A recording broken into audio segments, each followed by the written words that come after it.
तो चलिए बात करते हैं पहले श्लोक की। परोक्षे कार्य हंतारम प्रत्यक्षे प्रियवादिनम वज्रे तादृशम मित्रम विषकुंभम पयोमुखम। तो चलिए अब बात करते हैं इसके संदर्भ की। यह श्लोक हमारी पाठ्य पुस्तक संस्कृत दिग्दर्शिका के सुभाषित रत्नान पाठ से अवतरित है।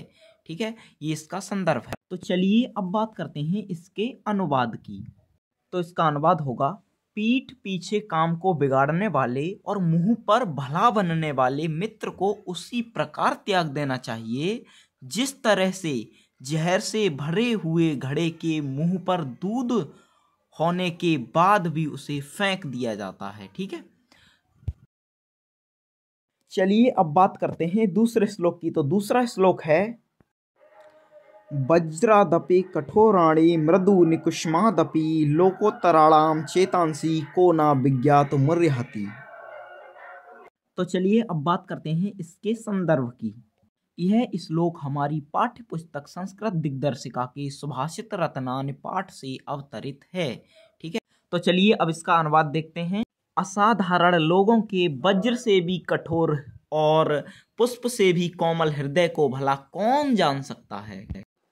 तो चलिए अब देखते हैं तीसरा श्लोक। तो तीसरा श्लोक है, भाषा सुमुख्या मधुरा दिव्या गीर्वाण भारती तस्या ही मधुरम काव्यम तस्मादपि सुभाषितम।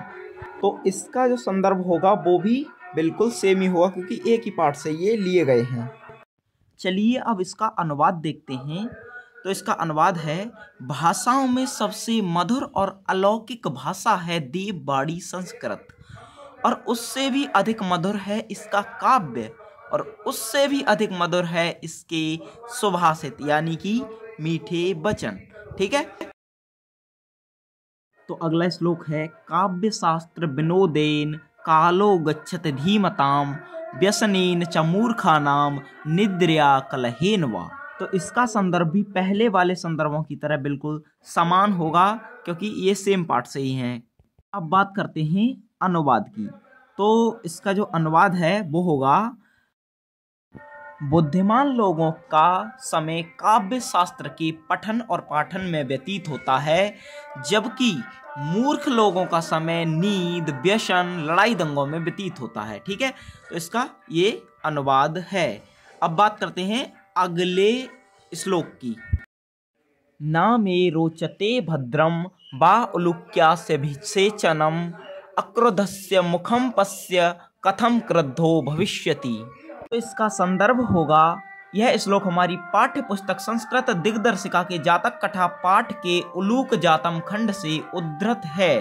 ठीक है, अब बात करते हैं इसके अनुवाद की। इसका अनुवाद होगा, मुझे तुम्हारे द्वारा उल्लू का राज्याभिषेक पसंद नहीं।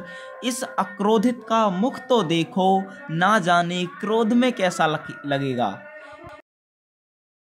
अगर आपको हमारी वीडियो कुछ फ़ायदेमंद लगी हो तो हमारे चैनल को सब्सक्राइब करें, हमारी वीडियो को लाइक करें और अपने दोस्तों के साथ शेयर करें। धन्यवाद।